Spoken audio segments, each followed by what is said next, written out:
বেঙ্গালুরুর উপকণ্ঠে সেই দুপুরটা ছিল অসহ্য রকমের তপ্ত।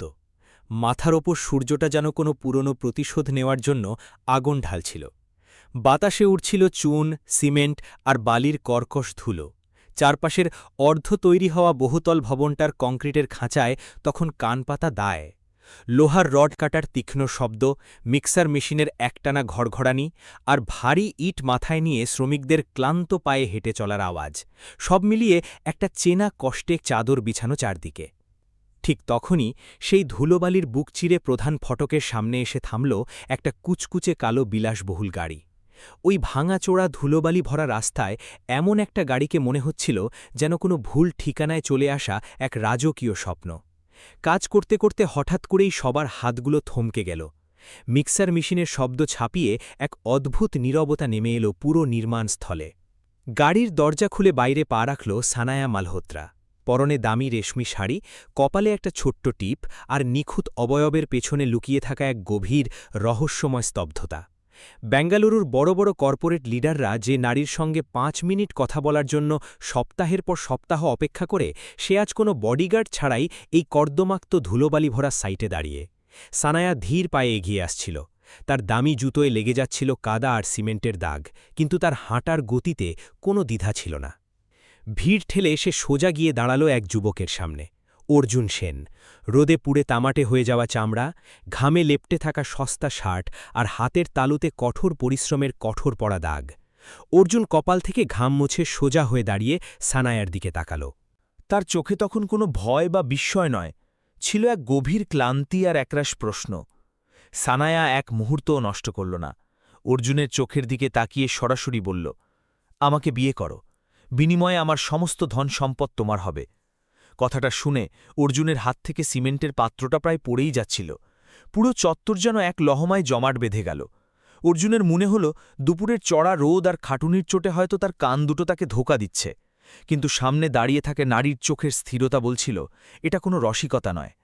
অর্জুন তার হাতের সিমেন্ট ঝেড়ে ফেলল, কিন্তু মনের ভেতরে তোলপাড়টা থামাতে পারল না।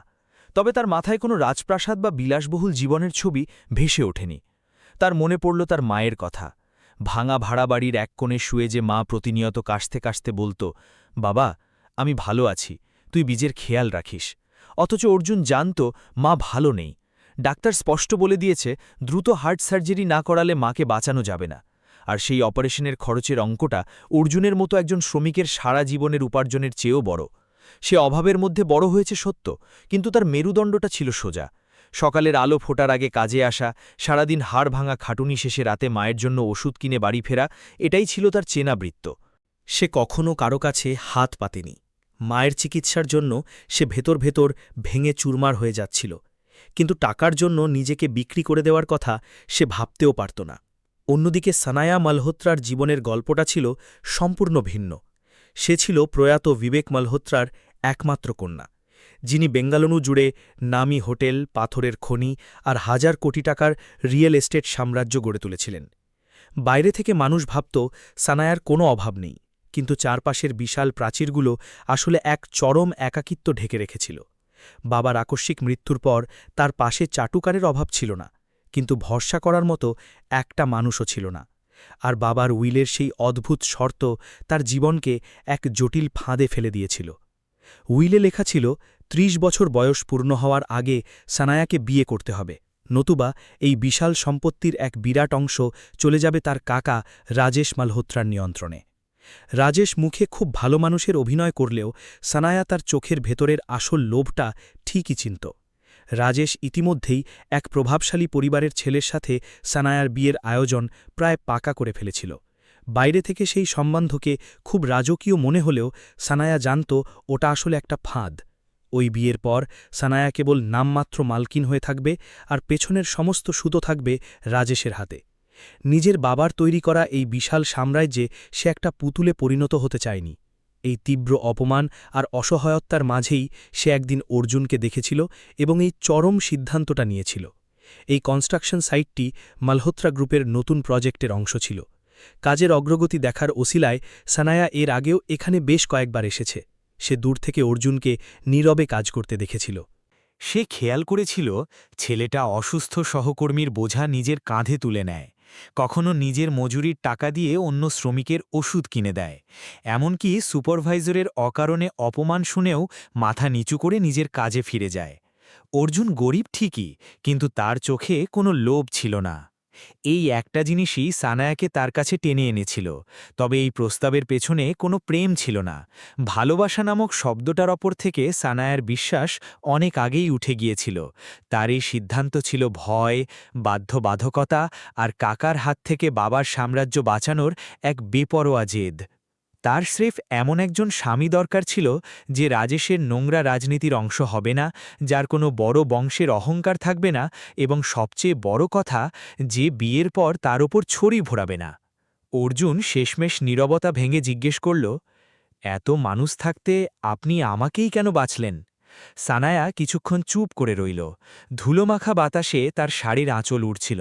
সে খুব শান্ত কিন্তু দৃঢ় গলায় বলল, কারণ আমার একজন স্বামী চাই, মালিক নয়। কথাটা অর্জুনের মাথার ভেতর বারবার প্রতিধ্বনিত হতে লাগল। স্বামী চাই, মালিক নয়। কিন্তু সে এর কোনো উত্তর খুঁজে পেল না। সামনে দাঁড়িয়ে থাকা নারী শহরের অন্যতম ক্ষমতাবান একজন মানুষ, তবুও তার গলায় এক অদ্ভুত অসহায়তা ছিল। অর্জুন বুঝতে পারছিল না এটা কি কোনো অনুরোধ, কোনো নির্দেশ, নাকি গরিবের দারিদ্র্য মাপার একটা নিষ্ঠুর চুক্তি। চারপাশে ভিড় করা শ্রমিকদের ফিসফিসানি সানায়ার কানে এলো। সে গলা নামিয়ে বলল, এখানে দাঁড়িয়ে এ কথা শেষ হবে না, আমার সাথে চলো। যদি কথা শোনার পর তোমার মনে হয় আমি ভুল, তুমি ফিরে এসো। অর্জুন সাথে সাথে হ্যাঁ বা না কিছুই বলল না। সে শুধু পাশে রাখা জলের বোতলটা হাতে নিল, মুখের ধুলোটা মুছল আর চুপচাপ গাড়ির দিকে এগিয়ে গেল। সে রাজি হয়ে যাচ্ছে বলে গাড়িতে ওঠেনি। সে গাড়িতে উঠেছিল কারণ তার বুকের ভেতর একটা খচখচে প্রশ্ন তৈরি হয়েছিল। এত বড় একজন মানুষের তার কাছে আসলে কি চাই? আধ ঘণ্টা পর গাড়িটা মালহোত্রা গ্রুপের সদর দপ্তরের সামনে থামল। গাড়ি থেকে নেমে অর্জুন ওপরে তাকাল। বিশাল কাঁচের ইমারত। মনে হচ্ছিল আকাশটাও যেন বড়লোকদের এই খাঁচায় বন্দী। তাকে একটা প্রাইভেট লিফটে করে ওপরে নিয়ে যাওয়া হলো। তারপর একটা কেবিনে ঢোকানো হলো। ঘরটা বিশাল, কনকনে ঠান্ডা, আর এতটাই চকচকে যে নিজের ধুলোমাখা বুট জুতো নিয়ে কার্পেটে পা ফেলতে অর্জুনের সংকোচ হচ্ছিল। মাঝখানের কাঁচের টেবিলে একটা ফাইল রাখা। সানায়া ফাইলটা অর্জুনের দিকে এগিয়ে দিল। এটা ম্যারেজ কন্ট্রাক্ট, আইনিভাবে বিয়েটা হবে। দুনিয়ার চোখে তুমি আমার স্বামী থাকবে। ঠিক 1 বছর আমাদের এই সম্পর্কটা টিকিয়ে রাখতে হবে। 1 বছর পর আমরা মিউচুয়াল ডিভোর্সের পথে হাঁটব। অর্জুন ফাইলটা ছুঁয়েও দেখল না। সানায়া সরাসরি তার চোখের দিকে তাকিয়ে বলল, বিনিময়ে তোমার মায়ের পুরো চিকিৎসা, হার্ট সার্জারি, নার্সিংয়ের খরচ আমি দেব। তোমার নামে একটা বাড়ি হবে, আর তোমার অ্যাকাউন্টে এত টাকা থাকবে যে তোমাকে জীবনে আর এই রোদে পুড়ে ইট বইতে হবে না। কথাগুলো শুনে অর্জুনের মুখে কোনো স্বস্তি বা আনন্দ ফুটে উঠল না, বরং তার চোখ দুটো অপমানে জ্বলে উঠল। সে নিচু কিন্তু ধারালো গলায় বলল, আপনাদের দুনিয়ায় মানুষের দাম কি এভাবেই ঠিক হয়? টেবিলের কোণ শক্ত করে চেপে ধরল সানায়া। সে নিজেও জানে কথাটা কতটা নিষ্ঠুর শোনাল, কিন্তু সে তার মুখের কঠিন ভাবটা ধরে রাখল। আমি তোমাকে কিনছি না অর্জুন, আমি তোমাকে একটা রাস্তা দেখাচ্ছি। অর্জুন একটা শুকনো, তিক্ত হাসি হাসল। রাস্তা? আমার মায়ের মৃত্যুকে আপনি রাস্তা বলছেন? ঘরটা নিস্তব্ধ হয়ে গেল। কাঁচের দেওয়ালের ওপাশে শহরের ব্যস্ততা চলছে, আর এপাশে সম্পূর্ণ আলাদা দুটো দুনিয়া মুখোমুখি দাঁড়িয়ে। সানায়ার গলাটা এই প্রথমবার একটু নরম শোনাল। আমি জানি সিদ্ধান্তটা সহজ নয়, কিন্তু তোমার হাতেও সময় খুব কম।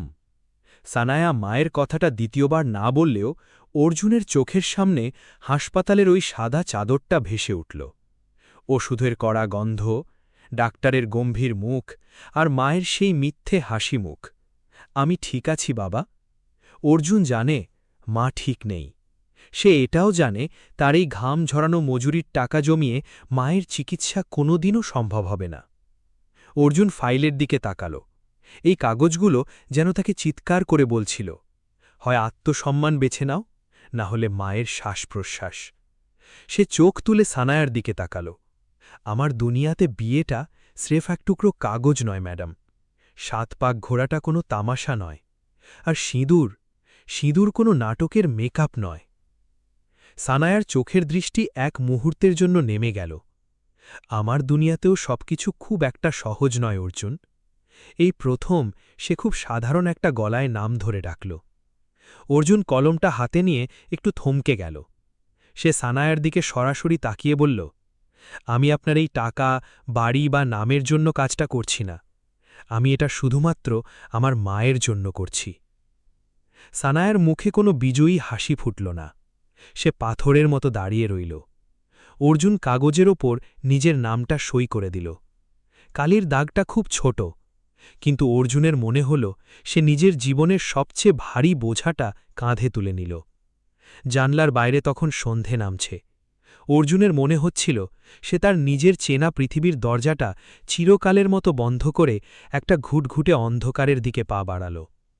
এই চুক্তির পর সবকিছু স্বাভাবিকভাবে ভাবার বা মায়ের সাথে কথা বলার কোনো সময় অর্জুন পেল না। সময় সানায়ার হাতেও ছিল না। উইলের শর্তের খাড়া মাথার ওপর ঝুলছে, আর কাকা রাজেশ মালহোত্রার নজর প্রতিটি পদক্ষেপে লেগে আছে। একটু দেরি করা মানেই সব শেষ হয়ে যাওয়া। তাই ঠিক পরের সপ্তাহেই বেঙ্গালুরুর সবচেয়ে বিলাসবহুল মালহোত্রা হোটেলে বিয়ের আসর বসল।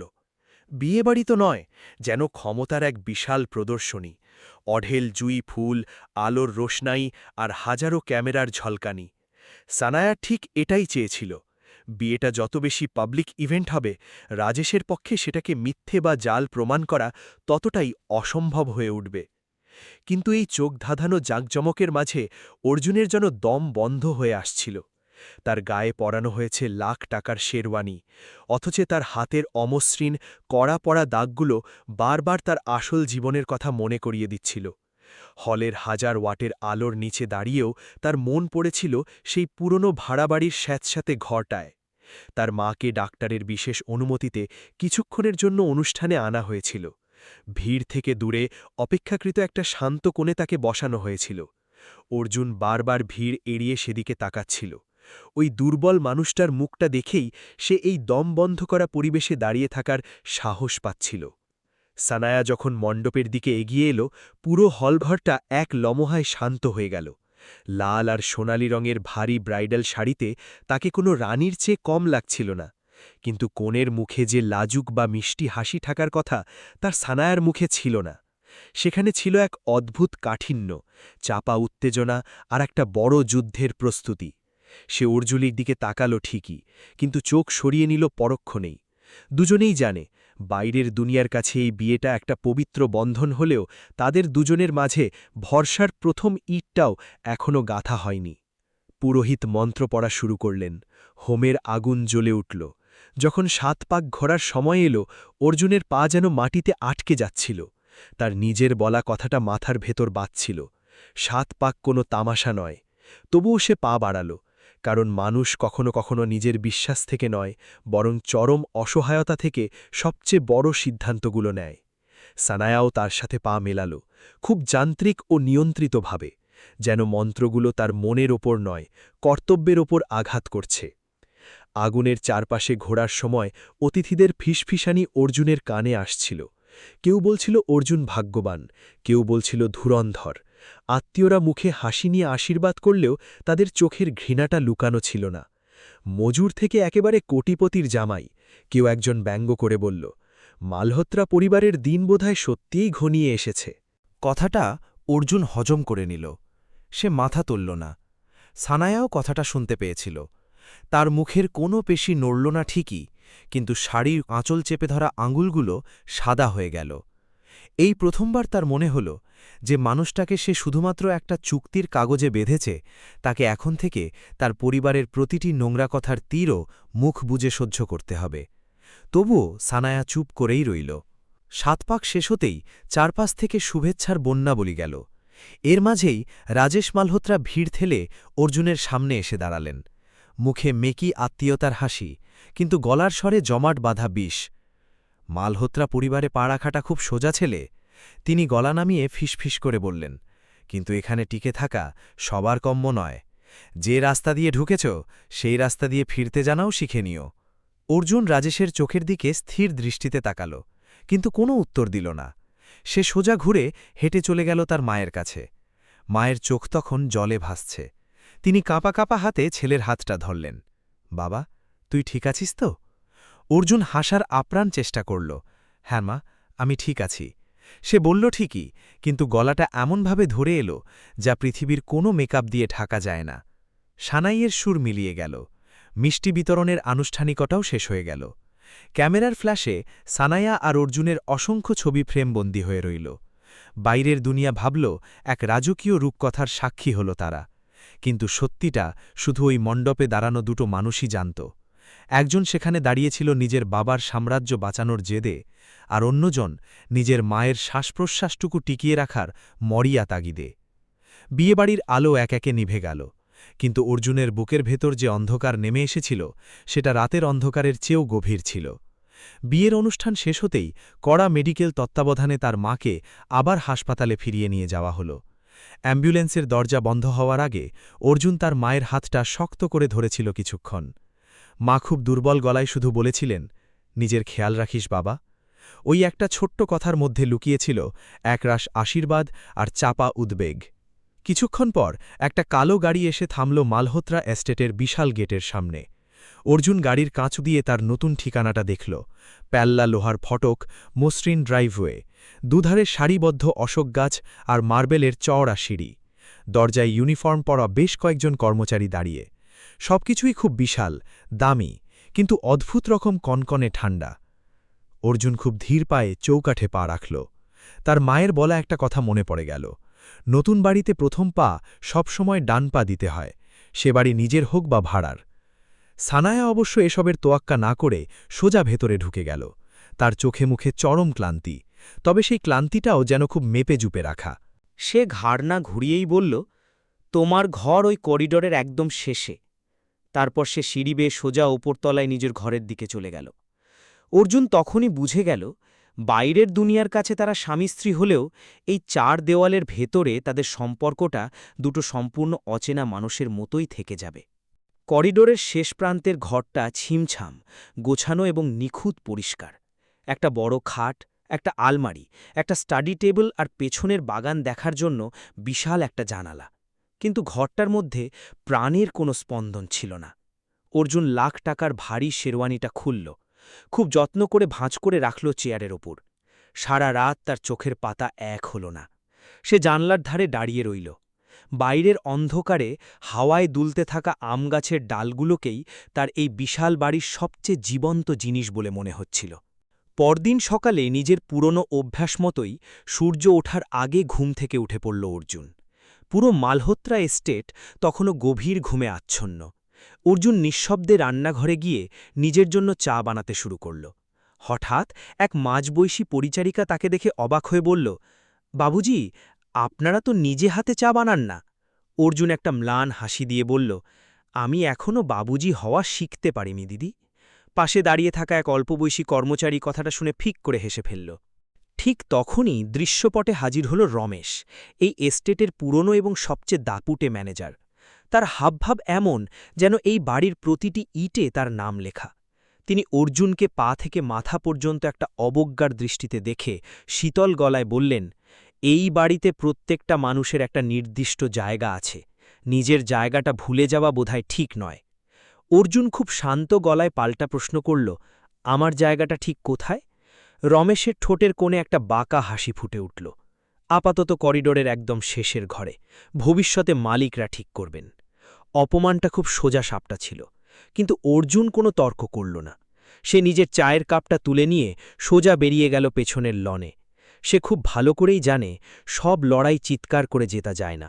মাঝে মাঝে চুপ করে থাকাটাই আত্মসম্মান বাঁচানোর সেরা উপায়। পরের কয়েকদিনে অর্জুন নিজেকে এই রাজকীয় বাড়ির কোনো নিয়মের ছাঁচে ফেলার চেষ্টা করল না। সে নিজের শার্ট নিজে কাচত, নিজের বিছানা নিজে গোছাত, আর দুপুরবেলাটা কাটাত পেছনের বাগানে বুড়ো মালি হরির সাথে মাটি মেখে। একদিন সে নিজেই উঠে পুরনো আমগাছটার মরা ডালগুলো ছেটে দিল। হরিকাকা হাঁ হয়ে গিয়ে জিজ্ঞেস করল, বাবু, আপনি এসবও করতে পারেন? অর্জুন হেসে বলল, মজুর মানুষ কাকা, পেটের দায় সব কাজই একটু একটু করে শিখে নিতে হয়। অর্জুনের এই স্বভাবগুলো বাড়ির নিচের তলার কর্মচারীদের দৃষ্টিভঙ্গি ধীরে ধীরে বদলে দিতে শুরু করল। রান্নাঘরের ছেলেটা এখন নিজে থেকেই অর্জুনের জন্য গরম রুটি সরিয়ে রাখে। ওই পরিচারিকা দিদি রোজ সকালে নিজে চা নিয়ে আসে। হরি কাকা কাজের ফাঁকে ফাঁকে তার গ্রামের গল্প শোনায়। শুধু রমেশের চোখে সেই পুরনো অবজ্ঞাটা থেকেই গেল। সানায়া এসব খেয়াল করত না তা নয়। বেশ কয়েকবার সিঁড়ি দিয়ে নামার সময় সে অর্জুনকে বাগানে মাটি মাখা হাতে কাজ করতে দেখেছে, কিন্তু সে কিছুই বলত না, কারণ অর্জুন তার কাছে তখনও একটা বিজনেস ডিলের চেয়ে বেশি কিছু নয়। তবুও এই বিশাল কনকনে ঠান্ডা বাড়িতে প্রথমবারের মতো কেউ একজন কোনো অধিকার ফলায়নি, কোনো হইচই না করে নিজের মতো করে একটা ছোট্ট ভালোবাসার জায়গা তৈরি করে নিচ্ছিল। অর্জুন এই বাড়ির নিচের তলার মানুষদের আপন করে নিলেও সানায়া তখনও তার কাছে একটা শক্ত লোহার দরজার মতোই বন্ধ ছিল। সে খুব সকালে অফিসে বেরিয়ে যেত, আর রাতে যখন ফিরত তখন তাকে ক্লান্ত দেখাত। খাওয়ার টেবিলেও তাদের কথাবার্তা খুব মেপে জুপে হতো। লবণের পাত্রটা এগিয়ে দেওয়া বা জলের জগটা চাওয়ার মধ্যেই তা সীমাবদ্ধ থাকত। অর্জুন কখনো সেই অদৃষ্ট দেওয়ালটা ভাঙার চেষ্টা করেনি। তার মনে হতো কিছু মানুষ অন্যদের এই কারণে দূরে সরিয়ে রাখে যে তারা খুব অহংকারী, বরং তারা ভয় পায় যে কাছে এলে মানুষ হয়তো তাদের ভেতরের লুকিয়ে রাখা কষ্টটা দেখে ফেলবে। সেই রাতে বেঙ্গালুরুতে আকাশ ভেঙে বৃষ্টি নেমেছিল। জলের ঝাপটা এসে লাগছিল অর্জুনের জানালার কাছে। বাইরের আমগাছটা হাওয়ায় পাগলের মতো দুলছিল। অর্জুনের দু চোখে ঘুম ছিল না। মায়ের সাথে রাতে ফোনে কথা হলেও মনের ভেতর একটা অদ্ভুত অস্থিরতা কাজ করছিল। সে আস্তে করে ঘরের দরজা খুলে বাইরে বেরিয়ে এলো। অন্ধকার করিডোর ধরে হাঁটার সময় সে খেয়াল করল নিচের তলার একদম শেষ মাথায় ঠাকুর ঘরের দরজা দিয়ে একটা ক্ষীণ আলোন রেখা বেরিয়ে আসছে। এই সময় ওইদিকে কেউ যায় না। অর্জুন পা বাড়িয়েও থমকে দাঁড়াল। ভেতর থেকে খুব চাপা একটা কান্নার আওয়াজ ভেসে আসছিল। সে সন্তর্পণে দরজার কাছে এগিয়ে গেল। দরজাটা একটুখানি ভেজানো। ভেতরে একটা বড় পিতলের প্রদীপ জ্বলছে, আর তার আলো গিয়ে পড়ছে দেয়ালে ঝোলানো বিবেক মালহোত্রার একটা বড় পোর্ট্রেটের ওপর। সানায়া মেঝেতে ওভাবেই বসেছিল। অর্জুন তাকে আগে কখনো এই রূপে দেখেনি। সে কোনো আদেশ দেওয়া অহংকারী মালকিন নয়, কিংবা ঠান্ডা গলায় চুক্তি শোনানো কোনো ব্যবসায়ী নারীও নয়। সে স্রেফ একলা হয়ে যাওয়া একটা মেয়ে, যে তার মরা বাপের ছবির সামনে বসে নিঃশব্দে কাঁদছে। তার হাতের মুঠোয় একটা দলা পাকানো পুরনো রুমাল, চোখ দুটো জবা ফুলের মতো লাল, মুখে এমন এক অবর্ণনীয় ক্লান্তি যা কোনো দামি গয়না, খনি বা ব্যাংক ব্যালেন্স দিয়ে লুকিয়ে রাখা যায় না। অর্জুন সঙ্গে সঙ্গে চোখ নামিয়ে নিল। তার মনে হল সে অজান্তেই কারো একদম ব্যক্তিগত যন্ত্রণার ভেতরে পা দিয়ে ফেলেছে। সে যখনই উল্টো পায়ে করিডোর দিয়ে ফিরে যেতে যাবে, তখনই সানায়ার ভাঙা গলাটা তার কানে এলো। পাপা, আমাকে এত শক্ত কেন বানালেন? শেষমেশ যদি এভাবে একা ছেড়েই চলে যান। কথাটা শুনে অর্জুনের পা দুটো মেঝেতে আটকে গেল। এই দুঃখের কোনো সান্ত্বনা হয় না। সে কোনো কথা না বলে চুপচাপ রান্নাঘরের দিকে চলে গেল।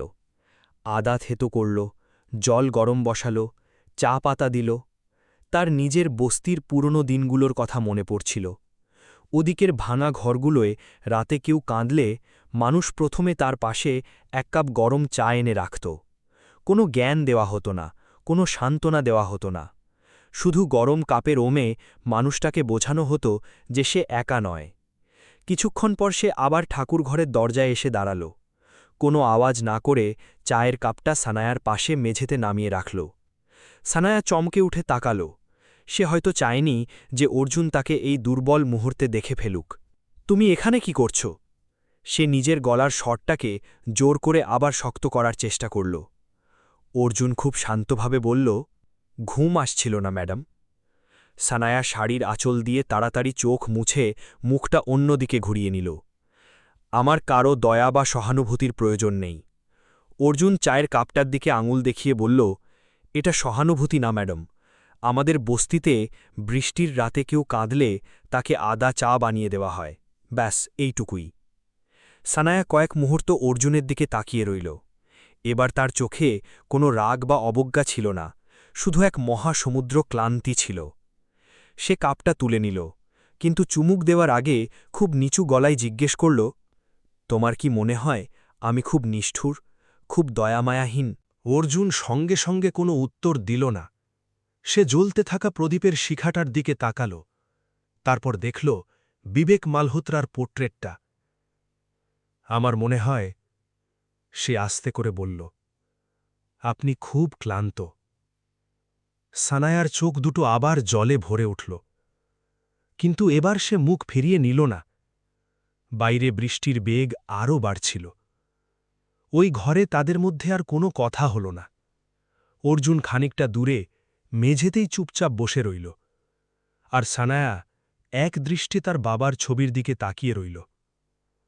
ওই রাতে তাদের মধ্যে কোনো প্রেম বা রোম্যান্স তৈরি হয়নি, কোনো প্রতিশ্রুতির আদান প্রদানও হয়নি। শুধু সানায়ার চারপাশের ওই অহংকারের দেয়ালে একটা ছোট্ট ফাটল ধরেছিল। আর অর্জুন প্রথমবার বুঝতে পেরেছিল যে রাজপ্রাসাদের মতো বড় বাড়িতে থাকা মানুষগুলো কখনো কখনো একটা ছোট ভাড়া বাড়ির মানুষের চেয়েও বেশি একলা হয়। সেই রাতের পর থেকে এস্টেটের সবকিছুই আগের মতোই চলতে থাকল, কিন্তু ভেতরের পরিবেশটায় কেমন যেন একটা হালকা নরম ভাব চলে এসেছিল। সানায়া আগের মতোই কাজে ডুবে থাকত, অর্জুনও নিজের মর্যাদা নিয়ে চুপচাপ থাকত, কিন্তু যখনই তাদের চোখাচোখি হতো তাতে আর আগের মতো বরফ শীতল ভাবটা থাকত না। অর্জুন সেই রাতের কথা কখনো মুখে আনেনি, সানায়াও ওই চায়ের জন্য কখনো ধন্যবাদ বলেনি, অথচ দুজনেই জানত একটা না বলা কথা তাদের মধ্যে রয়ে গেছে। কিন্তু রাজেশ মালহোত্রা এই নীরবতাকেও সহজভাবে নিচ্ছিলেন না। তার মনে হচ্ছিল অর্জুন শুধু কাগজের স্বামী হয়ে থাকছে না, সে ধীরে ধীরে সানায়ার জীবনে নিজের একটা জায়গা তৈরি করছে। সরাসরি সানায়ার ওপর আক্রমণ করা কঠিন ছিল, তাই তিনি অর্জুনের দুর্বলতা খুঁজতে শুরু করলেন। পুরনো কন্ট্রাক্টরদের ডেকে জিজ্ঞাসাবাদ করা হলো, শ্রমিকদের বস্তিতে লোক পাঠানো হলো, আর অবশেষে একদিন তিনি জানতে পেয়ে গেলেন যে অর্জুনের মা সুজাতা দেবী হার্ট ইনস্টিটিউটে ভর্তি এবং তার অপারেশন হওয়ার কথা। খবরটা পাওয়া মাত্রই রাজেশ তার চাল চেলে দিলেন। হাসপাতালের পরিচালনা কমিটির এক পুরনো পরিচিতের সাথে তিনি যোগাযোগ করলেন। কোনো হইচই হল না, কোনো গুন্ডা পাঠানো হল না, শুধু অর্জুনের মায়ের ফাইলের ভেতর কিছু খুঁত বের করা হলো, সার্জারির ডেট পেছানো হলো, আর কিছু কাগজ অসম্পূর্ণ বলে আটকে দেওয়া হলো। বড়লোকদের নোংরা খেলাগুলো এত পরিষ্কার পোশাকে আসে যে প্রথম নজরে পাপকেও আইনি নিয়ম বলে ভুল হয়।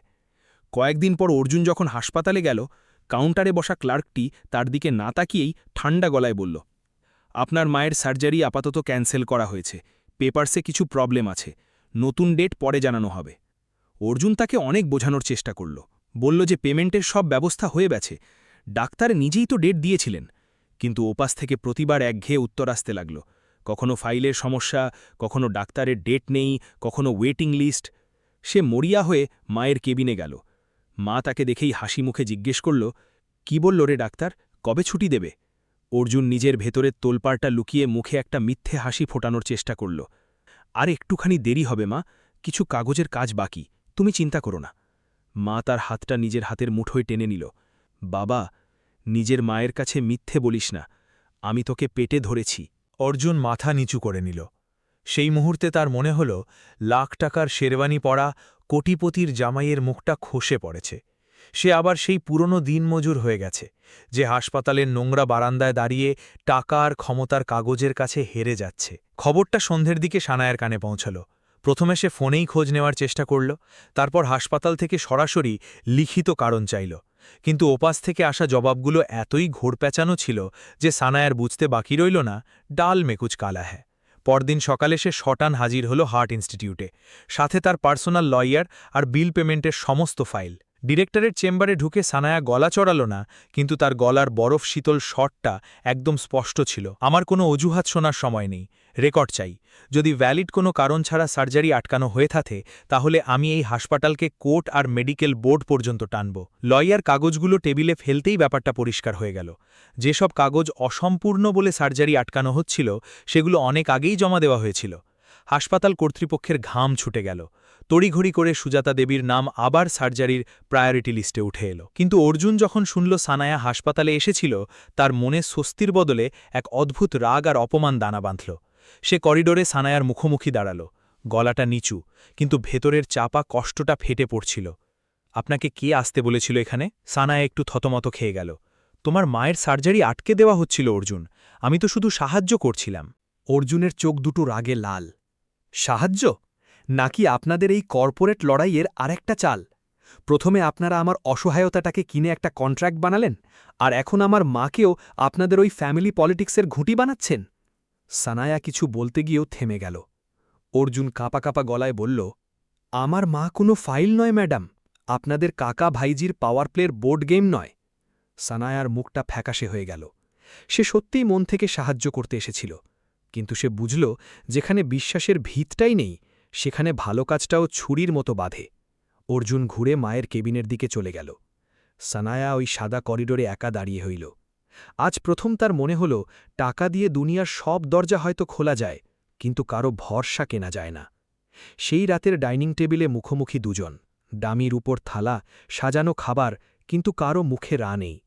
অনেকক্ষণ পর সানায়া খুব নিচু গলায় বলল, আমি তোমার মায়ের কোনো ক্ষতি করতে চাইনি অর্জুন। অর্জুন চোখ তুলে তাকাল। ক্ষতি করতে চাওয়াটা সবসময় জরুরি নয় ম্যাডাম, না বুঝে করা কিছু কাজও অনেক সময় সবচেয়ে বড় ক্ষতিটা করে দেয়। সানায়া চুপ করে রইল। অর্জুনের গলাটা ভারী শোনাল, আপনার কাছে এই হাসপাতালটা স্রেফ একটা বিল্ডিং, কিছু ফাইল, লয়ার আর ফোন কলের ব্যাপার, কিন্তু আমার কাছে ওই বিছানায় আমার মা শুয়ে আছে, আমার গোটা পৃথিবী। আমি চাই না সে আপনাদের এই নোংরা লড়াইয়ের শিকার হোক। সানায়া বলতে চেয়েছিল যে এসবের পেছনে আসলে রাজেশের হাত, কিন্তু কথাগুলো আর গলা দিয়ে বেরোল না। কখনো কখনো সত্যি কথাটা বলে দিলেও সব ক্ষত সারে না। পরদিন সকালে হাভেলি যখন জাগল, অর্জুনের ঘরটা ফাঁকা। খাটের চাদর টানটান করে পাতা, আলমারিতে সারি সারি দামি শেরওয়ানি আর স্যুটগুলো যেমন ছিল তেমনই ঝুলছে। সে শুধু তার পুরনো ক্যানভাসের ব্যাগ, দুটো সুতির শার্ট আর মায়ের ওষুধের প্রেসক্রিপশনগুলো নিয়ে চলে গেছে। টেবিলের ওপর একটা কাগজের টুকরো, তাতে গোটা গোটা অক্ষরে লেখা, আমি আমার মাকে আপনাদের বাড়ির এই লড়াই থেকে দূরে রাখতে চাই। রমেশ চিরকুটটা এনে সানায়ার হাতে দিল। সানায়া কাগজটার দিকে এক দৃষ্টে তাকিয়ে রইল। বাইরে থেকে তাকে খুব শান্ত দেখাচ্ছিল, কিন্তু ভেতরে যেন হুড়মুড় করে একটা ছাদ ভেঙে পড়ল। অর্জুন আবার সেই পুরনো কনস্ট্রাকশন সাইটেই ফিরে গেল। শ্রমিকরা তাকে দেখে হাঁ। কি রে, তুই আবার এখানে? অর্জুন চোখ নামিয়ে শুধু বলল, কাজ চাই, ব্যাস। কোনো অভিযোগ নেই, কোনো ব্যাখ্যামূলক গল্প নেই। পরের ঘণ্টার মধ্যেই তার হাত আবার সিমেন্টের মশলায় ভরে গেল। দুপুরের কড়া রোদ আবার তার কাঁধে নামল, কিন্তু এবারের ক্লান্তিটা শুধু শরীরের নয়, ভেতরেরও। তবে খবর তো আর চাপা থাকে না। সাইটের কেউ একজন ফোনে কাউকে বলল, কেউ আবার দূর থেকে লুকিয়ে ছবি তুলল। দুদিনের মাথায় লোকাল মিডিয়া আর খবরের কাগজগুলোতে হেডলাইন হতে শুরু করল, সানায়া মালহোত্রার বিয়ে কি সত্যিই বিয়ে, নাকি শুধুই উত্তরাধিকার বাঁচানোর একটা সাজানো নাটক? রাজেশ ঠিক এই সুযোগটারই অপেক্ষায় ছিলেন। তিনি সাথে সাথে তার লিগ্যাল টিমকে পিটিশন রেডি করতে বললেন আর বোর্ডের মেম্বারদের কানে বিষ ঢালতে শুরু করলেন। তার যুক্তি সোজা, যদি বিয়ের বৈধতা নিয়েই প্রশ্ন ওঠে, তাহলে সানায়ার হাতে কোম্পানির পাওয়ার থাকার কোনো মানেই হয় না। ব্যাপারটা বিজনেস সার্কেল পর্যন্ত গড়িয়ে গেল। কাল পর্যন্ত যেসব বোর্ড মেম্বার সানায়ার কথায় উঠবস করত, তারা আজ মুখের ওপর তর্ক জুড়ল। আত্মীয়রা পাশ কাটাতে শুরু করল। পরামর্শের নামে চলল খোটা দেওয়া। সারাটা দিন সানায়া লড়ে গেল। লয়ারদের সাথে মিটিং, মিডিয়া সামলানো, বোর্ডের কূটতর্ক, সব কিছু একা হাতে ট্যাকেল করল। কিন্তু সন্ধে নামতেই সে যেন ভেতর থেকে দুমড়ে গেল। যখন সে হাভেলিতে ফিরল, বাড়িটা আগের মতোই প্যাল্লা আর চকচকে, কিন্তু আজ বড্ড বেশি ফাঁকা লাগছে। ডাইনিং টেবিলে রাতের খাবার সাজানো। উল্টো দিকের যে চেয়ারটায় অর্জুন রোজ চুপচাপ বসে থাকত, আজ সেটা খালি। ছেলেটা এমনিতে খুব কম কথা বলত, কিন্তু তার ওই নীরবতার মধ্যেও একটা অদ্ভুত সততা ছিল। সানায়া ওই খালি চেয়ারটার দিকে তাকিয়ে রইল। সে প্রথমবার অনুভব করল, অর্জুন এই বাড়িতে কোনো অধিকার ফলাতে আসেনি ঠিকই, কিন্তু মানুষটা যতদিন ছিল, এই ঠান্ডা বাড়িটায় একটু হলেও প্রাণের ওম ছিল। সে চলে যেতেই হাভেলিটা আবার তার পুরনো রূপে ফিরে গেছে, দামি, সুন্দর, কিন্তু ভেতর থেকে একদম হাড় হিম করা ঠান্ডা। অর্জুন চলে যাওয়ার পর হাভেলির সবকিছুই তার নিজের জায়গায় সাজানো ছিল, তবুও সানায়ার কাছে প্রতিটি জিনিস কেমন যেন অসম্পূর্ণ লাগছিল। ঘরগুলো আগের মতোই চকমক করছিল, চাকর বাকরেরা নিঃশব্দে চলাফেরা করছিল, এবং রমেশও আগের মতোই আদেশ দিয়ে যাচ্ছিলেন। কিন্তু এই বিশাল বাড়ির বাতাসে এখন একটা ভারী শূন্যতা মিশে গিয়েছিল। সারা রাত সানায়ার চোখে এক ফোঁটা ঘুম এল না। সকালে যখন ফোন অনবরত বাজতে থাকল, আইনজীবীদের একের পর এক মেসেজ আসতে লাগল এবং জরুরি মিটিংয়ের কথা মনে করিয়ে দেওয়া হলো, তখন সে প্রথমবারের মতো সবকিছু কয়েক ঘন্টার জন্য থামিয়ে দিল। তার মনে হল আজকেও যদি সে এই যান্ত্রিক জীবনের পেছনে ছুটে বেড়ায় তবে হয়তো নিজের ভেতরের আসল আওয়াজটা কোনো দিনও শুনতে পাবে না। সে ধীর পায়ে ঠাকুর ঘরের দিকে চলে গেল। এই সেই ঘর যেখানে কয়েক রাত আগে সে নিজের বাবার ছবির সামনে নিজেকে ভেঙে পড়তে দেখেছিল। আজ সে কোনো পরিচারককে ডাকল না, নিজেই একটা নরম কাপড় তুলে নিয়ে বিবেক মালহোত্রার ধুলোবালি পড়া ছবিটা পরিষ্কার করতে লাগল। রমেশ দরজার পাশ থেকে ফিসফিস করে বললেন, ম্যাডাম, এই কাজটা আমরা করে দিচ্ছি। সানায়া ঘাড় না ঘুরিয়েই বলল, না রমেশ কাকা, আজ এটা আমাকেই করতে দাও। ছবির কাঠের ফ্রেমটা একটু আলগা হয়েছিল। ওটা ঠিক করার জন্য যেমনই সে হাত দিল, পেছন থেকে একটা পুরনো খাম মেঝেতে পড়ে গেল। খামের ওপর বাবার চেনা হাতের লেখা, আমার সানায়ার জন্য, যখন সে সত্যিই একলা হবে। সানায়ার আঙুলগুলো কেঁপে উঠল। সে ওখানেই মেঝেতে বসে পড়ল আর ধীর হাতে কাগজটা খুলল। কালি মলিন হয়ে এসছে, কিন্তু শব্দগুলোর মধ্যে বাবার সেই চেনা ওম ছিল, যা সে বছরের পর বছর ধরে শুধু স্মৃতিতে খুঁজে এসছে। আমার মা, চিঠিতে লেখা ছিল, যদি তুমি আজ এটা পড়ছ তবে হয়তো তোমার মনে হচ্ছে যে আমি তোমাকে একটা বিয়ের কঠিন শর্তে বেঁধে দিয়ে গেছি। সত্যিটা হলো, আমি তোমাকে বাধ্য করতে চাইনি। আমি শুধু চেয়েছিলাম যে আমার চলে যাওয়ার পর তুমি আসল মানুষকে চিনতে শেখো। ধনের চারপাশে অনেক মুখোশধারী মুখ জড়ো হয় মা, কিন্তু প্রতিটি মুখ নিজের হয় না। আমি চেয়েছিলাম তুমি এমন একজন মানুষকে খুঁজে নাও যে তোমার সম্পত্তির সাথে নয়, বরং তোমার সত্যের সাথে সম্পর্ক রাখবে। সানায়ার চোখ জলে ভিজে এলো। সে পড়তে পড়তে আরও তলিয়ে গেল। যে তোমার টাকার সামনে মাথা নত করে তার থেকে সাবধানে থেকো। যে তোমার ক্ষমতার ভয়ে চুপ হয়ে যায় তার থেকেও সাবধানে থেকো। কিন্তু যে তোমার সামনে দাঁড়িয়ে সত্যিটা বলতে পারে, তোমার ভুলের ওপর তোমাকে শক্ত করে আটকাতে পারে, আর তোমাকে স্রেফ একজন মানুষের মতো দেখে, কোনো মালিকের মতো নয়, তাকে কক্ষনো হারিও না। কাগজটা সানায়ার হাতে কাঁপছিল। হঠাৎ অর্জুনের বলা অনেকগুলো কথা তার মাথায় একসাথে ভিড় করে এলো। সেই প্রথম দিনটা, যখন সে বলেছিল যে সে সব ধন সম্পদের লোভী নয়, স্রেফ নিজের মায়ের চিকিৎসার জন্যই এখানে এসেছে। সেই বৃষ্টির রাতটা, যখন সে কোনো প্রশ্ন না করে পাশে এক কাপ আদা চা রেখে দিয়ে চলে গিয়েছিল। আর সেই সকালটা, যখন সে রাজকীয় পোশাক ছেড়ে শুধু নিজের পুরনো তালি দেওয়া ব্যাগটা নিয়ে বেরিয়ে গিয়েছিল। সানায়া প্রথমবারের মতো স্পষ্ট বুঝল, বাবা তাকে কোনো খাঁচায় বন্দি করেননি, তিনি আসলে তার চোখ খুলে দিতে চেয়েছিলেন। অথচ সে যার সততাকে সম্মান জানানো উচিত ছিল, তাকেই একটা চুক্তির শিকলে বেঁধে দিল। চিঠিটা ভাঁজ করার সময় তার মনে হল, এখন চুপ করে থাকাটা হবে সবচেয়ে বড় অপরাধ। দুপুর গড়াতেই সে নিজের গাড়ি নিয়ে সেই পুরনো কনস্ট্রাকশন সাইটের দিকে রওনা হয়ে গেল। রাস্তায় চেনা শহরটা আগের মতোই ছিল, কিন্তু সানায়ার দেখার দৃষ্টিটা বদলে গিয়েছিল। রোদে পুড়ে হেঁটে চলা দিনমজুর, রাস্তার মোড়ে চা বিক্রি করা বুড়ো মানুষটা, বা বাসের জন্য লাইনে দাঁড়িয়ে অপেক্ষা করা মহিলারা, তার প্রথমবারের মতো মনে হল অর্জুনের দুনিয়াটা কোনো দূরের বিনগ্রহ নয়, বরং এই শহরেরই একটা বাস্তব সত্য, যা সে এতকাল এসির কাঁচের ওপার থেকে কক্ষনো চোখ মেলে দেখেনি। সাইটে পৌঁছাতেই মেশিনের কান ফাটানো আওয়াজ আর বাতাসে ওড়া সিমেন্টের ধুলো তাকে স্বাগত জানাল। অর্জুন তখন লোহার রডের পাশে দাঁড়িয়ে কাজ করছিল। তার গায়ের শার্টটা ঘাম আর কাদামাটিতে মাখামাখি। সানায়া ধীর পায়ে ধুলো মারিয়ে তার সামনে গিয়ে দাঁড়াল। চারপাশের শ্রমিকেরা দামি গাড়ি আর চেনা মালকিনকে দেখে হঠাৎ চুপ হয়ে গেল। অর্জুন তার দিকে তাকাল, কিন্তু তার চোখে কোনো অভিবাদন ছিল না। সানায়া প্রথমবারের মতো তার সামনে নিজের মাথাটা একটু নিচু করল।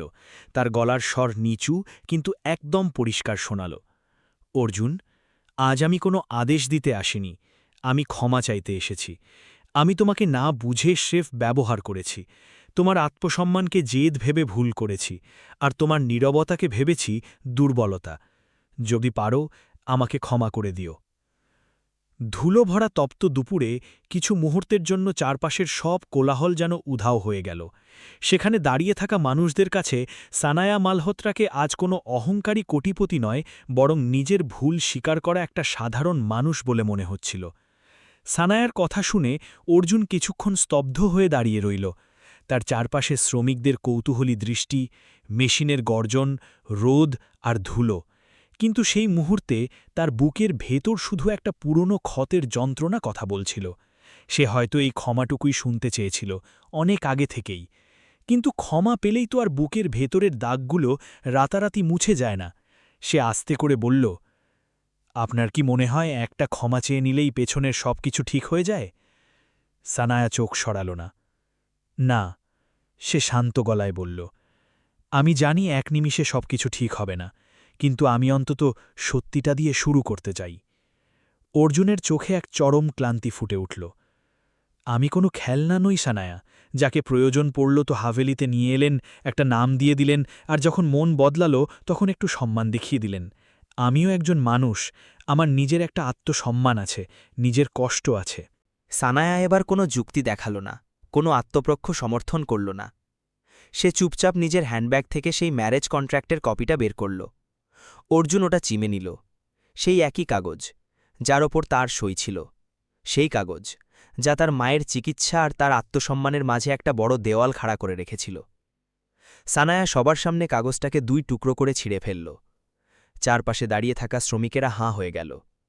অর্জুনও স্তব্ধ হয়ে তার দিকে তাকিয়ে রইল। কাগজের টুকরোগুলো ধুলোই উড়ে গিয়ে পড়ল। সানায়া কাপা কাপা গলায় বলল, আজ থেকে তোমার ওপর আমার বা আমার মালহোত্রা পরিবারের কোনো দাবি নেই, নাই কাগজের, না আমার টাকার, না কোনো আইনি বাধ্যবাধকতার। তুমি যদি আজই চলে যেতে চাও, আমি তোমাকে আটকানোর অধিকার রাখি না। কিন্তু যদি কোনোদিন ফেরো, তবে শুধু এই কারণেই ফেরো যে তুমি নিজের ইচ্ছায় ফিরতে চাও, আমার কোনো চুক্তির জন্য নয়। অর্জুন সঙ্গে সঙ্গে কোনো জবাব দিল না। তার ভেতরে রাগ ছিল, কিন্তু তার সামনে দাঁড়িয়ে থাকা এই নারীটিকে আর সেই চেনা অহংকারী সানায়া বলে মনে হচ্ছিল না। আজ তার গলায় কোনো হুকুম ছিল না। সে শুধু বলল, আমার একটু সময় চাই। সানায়া মাথা নাড়ল। আমি অপেক্ষা করব। পরের কয়েকটা দিন অর্জুন আর হাভেলিতে ফিরে এলো না। সে নিজের কাজে যেত, হাসপাতালে মায়ের দেখাশোনা করত, আর রাতে নিজের পুরনো বস্তির ঘরে চুপচাপ বসে থাকত। একদিন তার মা তার মলিন মুখটা দেখে জিজ্ঞেস করল, বাবা, বুকে এত বড় পাথর চেপে মানুষ কতদিন বাঁচতে পারে? অর্জুন শূন্য চোখে তাকাল। মা, বিশ্বাস তো কাঁচ নয় বাবা যে ভেঙে গুঁড়ো হবে। বিশ্বাস হল মাটি, সঠিক যত্ন আর জল পেলে তা আবার সুন্দর আকার ধারণ করতে পারে। হয়তো মায়ের সেই সহজ কথাটাই অর্জুনের ভেতরে জমে থাকা বরফটাকে একটু গলিয়ে দিল। কিছুদিন পর সে নিজের পায়ে হেঁটে আবার হাভেলিতে ফিরল। তবে এবার তার পদক্ষেপে কোনো বন্দিত্বের বোঝা ছিল না। সানায়া দরজায় দাঁড়িয়েছিল। সে বড় বড় কোনো কথা বলল না, কোনো নাটক করল না, শুধু অর্জুনের জন্যে পথ ছেড়ে পাশে দাঁড়িয়ে গেল। এটাই ছিল অর্জুনের প্রতি তার প্রথম প্রকৃত সম্মান। সেই দিন থেকে তাদের সম্পর্কটা ধীরে ধীরে একটা নতুন বাঁক নিতে শুরু করল। সানায়া তাকে আর কোনো দামি চার দেওয়ালে আটকে রাখার চেষ্টা করল না, আর অর্জুনও তাকে নিজের জীবনের ছোট ছোট চেনা জায়গাগুলোতে নিয়ে যেতে শুরু করল। সে সানায়াকে নিয়ে গেল সেই পুরনো ঘিঞ্জি বাজারে, যেখানে সবজিওয়ালা চেনা মানুষকে ধারে জিনিস দেয় আর হিসাব মুখে মনে রাখে। সে তাকে নিয়ে গেল সেই ছোট লোকাল মন্দিরে, যেখানে তার মা প্রতি মঙ্গলবার একটা করে প্রদীপ জ্বালাত। তারপর এক সন্ধ্যায় সে সানায়াকে নিজের সেই পুরনো ভাড়ার ঘরটায় নিয়ে গেল। নিচু টিনের ছাদ, একটা নড়বড়ে লোহার খাট, দেওয়ালে ভগবানের ছোট্ট একটা ছবি, আর জানালা দিয়ে ভেসে আসা রাস্তার ক্লান্তিহীন হট্টগোল। সানায়া সেখানে অনেকক্ষণ চুপ করে দাঁড়িয়ে রইল। সে প্রথমবারের মতো বুঝতে পারল যে জীবনের দারিদ্র্য কেবল ব্যাংকের শূন্য ব্যালেন্স নয়, আর আজিজাত্য কেবল বহুতল ভবনের উচ্চতা দিয়ে মাপা যায় না। সেই ছোট্ট ঘরটায় অভাব ছিল ঠিকই, কিন্তু একটা অদ্ভুত সত্যতা ছিল। তাদের ওই বিশাল হাভেলিতে জায়গা অনেক ছিল, কিন্তু আপন বলার মতো মানুষ বড্ড কম ছিল। ধীরে ধীরে সানায়ার আচরণের বদলটা অফিসের কর্মচারীরাও টের পেতে লাগল। সে এখন সাইটের শ্রমিকদের মজুরির ফাইল নিজে খতিয়ে দেখত, হাসপাতাল ট্রাস্টের নিয়মগুলো আরও সহজ করে তুলল, এবং রামেশের মতো মানুষের অকারণ কঠোরতা নিয়ে প্রশ্ন তুলতে শুরু করল। অর্জুন তাকে কোনোদিন বলেনি যে নিজেকে বদলাও। সে কেবল তাকে সেই আসল দুনিয়াটা চোখের সামনে এনে দেখিয়েছিল, যা সানায়া এতকাল শুধু গাড়ির কালো কাঁচের ওপার থেকে দেখে আসছিল। আর হয়তো তাদের ভালোবাসাটা ওখান থেকেই ডানা মেলতে শুরু করেছিল, কোনো বড় বড় ফিল্মি প্রতিশ্রুতি থেকে নয়, আর পরস্পরের প্রতি এক নিরেট সম্মান থেকে। একটা কাগজের টুকরোয় জোর করে আটকে পড়া দুটো মানুষ এবার ধীরে ধীরে একে অপরকে স্রেফ মানুষ হিসেবে চিনতে শিখছিল। সম্পর্কের ভিতটা যখন একটু একটু করে মজবুত হচ্ছে, ঠিক তখনই নিজের শেষ চালটা চাললেন রাজেশ মালহোত্রা। তিনি বুঝতে পারছিলেন সানায়া আর আগের মতো একা নেই। অর্জুন নামের ওই ঢালটাকে না সরালে সানায়াকে হারানো মুশকিল, তাই তিনি সরাসরি আঘাত করলেন অর্জুনের সততার ওপর। একদিন সকালে সানায়ার ডেস্কে একটা ফাইল এলো, তাতে কিছু ফেক ব্যাংক স্টেটমেন্ট আর সাজানো ছবি। প্রমাণ করার চেষ্টা হল যে অর্জুন এই কন্ট্রাক্ট ম্যারেজের বদলে গোপনে একটা মোটা অঙ্কের টাকা নিয়েছে। ওই দিন বিকেলেই রাজেশ এমার্জেন্সি বোর্ড মিটিং ডাকলেন। পুরো অফিসে রটিয়ে দেওয়া হল সানায়া কোম্পানির পাওয়ার নিজের হাতে রাখার জন্য একটা দিনমজুরকে টাকা দিয়ে কিনে স্বামী সাজিয়েছে। বোর্ডরুমে থমথমে পরিবেশ। লম্বা মেহগানি টেবিলের চারপাশে বসে আছেন শেয়ার হোল্ডার, লিগ্যাল টিম এবং পরিবারের অন্যান্যরা। সানায়া একদম চুপচাপ বসে, শুধু তার 2 হাতের আঙুলগুলো শক্তভাবে একে অপরের সাথে জড়িয়ে আছে। রাজেশ একটা চওড়া হাসি দিয়ে বললেন, আমরা সবাই কোম্পানির রেপুটেশন বাঁচাতে চাই। যদি এই বিয়েটা স্রেফ একটা বিজনেস ডিল হয়, তাহলে সানায়াকে এমডি পদ থেকে ইমিডিয়েটলি সরিয়ে দেওয়া উচিত। টেবিলের চারপাশে ফিসফিসানি শুরু হল। কেউ কেউ সানায়ার দিকে এমনভাবে তাকালো যেন রায়ে দেওয়াই হয়ে গেছে। সানায়া কিছু একটা বলতে যাচ্ছিল, ঠিক তখনই কনফারেন্স রুমের ভারী দরজাটা খুলে গেল। ভেতরে ঢুকল অর্জুন। গায়ে কোনো ডিজাইনের স্যুট নেই, সাধারণ সুতির শার্ট আর জিন্স, চোখে মুখে একটা অদ্ভুত কাঠিন্য। তাকে দেখে 2-1 মেম্বার মুখ টিপে হাসল। রাজেশ তাচ্ছিল্যের সুরে বললেন, আরে আসুন, ভালোই হলো তুমি এলে। এবার তুমি নিজেই সবাইকে বলে দাও এই নাটকটা করার জন্য ঠিক কত টাকা পেয়েছ। অর্জুন শান্ত পায়ে টেবিলের কাছে এগিয়ে এলো। সে ফাইলের কাগজগুলোর দিকে একবার তাকালো, তারপর সোজা রাজেশের চোখে চোখ রেখে বলল, আমি আপনাদের মতো কর্পোরেট ভাষা জানি না, কিন্তু মিথ্যে কাগজ চেনার চোখ আমার আছে। পুরো ঘর নিস্তব্ধ। অর্জুন বলতে থাকল, হ্যাঁ, আমি ওই কন্ট্রাক্টে সই করেছিলাম, কারণ তখন মায়ের রুটির জন্য আমার কাছে কোনো রাস্তা ছিল না। আমি নিরুপায় ছিলাম, কিন্তু বিক্রি হয়ে যায়নি। এই দুটো কথার মধ্যে অনেক তফাত। সে এবার সানায়ার দিকে তাকাল। যে মানুষটার দিকে আপনারা আজ আঙুল তুলছেন, সে তার ভুল বুঝেছিল। সে নিজের হাতে ওই কন্ট্রাক্ট ছিঁড়ে ফেলেছিল, আমাকে মুক্তি দিয়েছিল। তার যদি শুধু কোম্পানির সম্পত্তিই দরকার হতো, তাহলে সে আমাকে চলে যাওয়ার অপশান দিত না। রাজেশের মুখটা কালো হয়ে গেল। তিনি দাঁত চেপে বললেন, ফালতু ইমোশনাল স্পিচ দিয়ে লিগ্যাল ডকুমেন্ট মিথ্যে প্রমাণ করা যায় না। ঠিক তখনই টেবিলের একপাশ থেকে গলা খাকারি দিতেন মিস্টার সেনগুপ্ত, বিবেক মালহোত্রার পুরনো লিগ্যাল অ্যাডভাইজার। তিনি খুব শান্ত গলায় বললেন, ডকুমেন্টের কথা যখন উঠলই, তখন আমার কাছেও কিছু পেপারস আছে। তিনি তার আইপ্যাডটা টেবিলের মাঝখানে রাখলেন। ব্যাংক স্টেটমেন্টগুলো যে ফেক এবং রাজেশের নিজের চার্টার্ড অ্যাকাউন্টেন্টই যে এগুলো ম্যানিপুলেট করেছে, তার ডিজিটাল ফুটপ্রিন্ট এটা। আর এই অডিও রেকর্ডিংটা রাজেশের, যেখানে তিনি উইলের একটা ফেক কপি বানানোর কথা বলছেন। বোর্ডরুমের হাওয়া যেন মুহূর্তে জমে গেল। রাজেশ প্রথমে ব্যাপারটা হেসেই ওড়ানোর চেষ্টা করলেন, তারপর মেজাজ হারালেন। কিন্তু ততক্ষণে খেলা শেষ। বোর্ড মেম্বাররা একে অপরের দিকে তাকাতে শুরু করলেন। আধ ঘণ্টার মধ্যে পুলিশ এসে রাজেশকে তুলে নিয়ে গেল। যাওয়ার সময় রাজেশের প্রথমবার সেই ভয়টা দেখা গেল, যা সে এতকাল অন্যদের দেখিয়ে এসেছে। মিটিং শেষে সবাই যখন সানায়াকে কংগ্রাচুলেট করতে ব্যস্ত, সানায়ার চোখ খুঁজছিল শুধু একজনকে, অর্জুন। ছেলেটা বড় কোনো ডায়লগ দেয়নি, সবার সামনে কোনো প্রেমের দাবিও করেনি। সে শুধু ঠিক সময় একটা মানুষের পাশে এসে দাঁড়িয়েছিল। সানায়ার চোখ ভিজে এলো। সে বুঝল, আজ সে শুধু বাবার কোম্পানিটাই ফিরে পায়নি, সে এমন একজনকে পেয়েছে যে গোটা দুনিয়ার সামনে তার ঢাল হয়ে দাঁড়াতে পারে। ঠিক 1 বছর পর সেই একই শহর, কিন্তু পরিবেশটা একদম আলাদা। কোনো 5 স্টার হোটেলের ব্যাঙ্কোয়েট নয়, মিডিয়ার কোনো কাভারেজ নেই, কোনো লিগ্যাল এগ্রিমেন্টও নেই। শহরের প্রান্তে সেই পুরনো শিব মন্দিরের চত্বরে খুব ছিমছামভাবে বিয়েটা হলো, যেখানে অর্জুনের মা প্রতি মঙ্গলবার পুজো দিতে আসত। সকালের রোদ এসে পড়েছে মন্দিরের সিঁড়িতে, বাতাসে ধূপ আর গাঁদা ফুলের গন্ধ। সানায়ার পরনে একটা সাধারণ লাল বেনারসি, কিন্তু মুখে সেই মালকিন সুলভ কাঠিন্যটা আর নেই। অর্জুন পরেছে একটা ছিমছাম সাদা পাঞ্জাবি। তাদের চারপাশে শুধু সেই মানুষগুলোই আছে যারা তাদের সত্যি চেনে।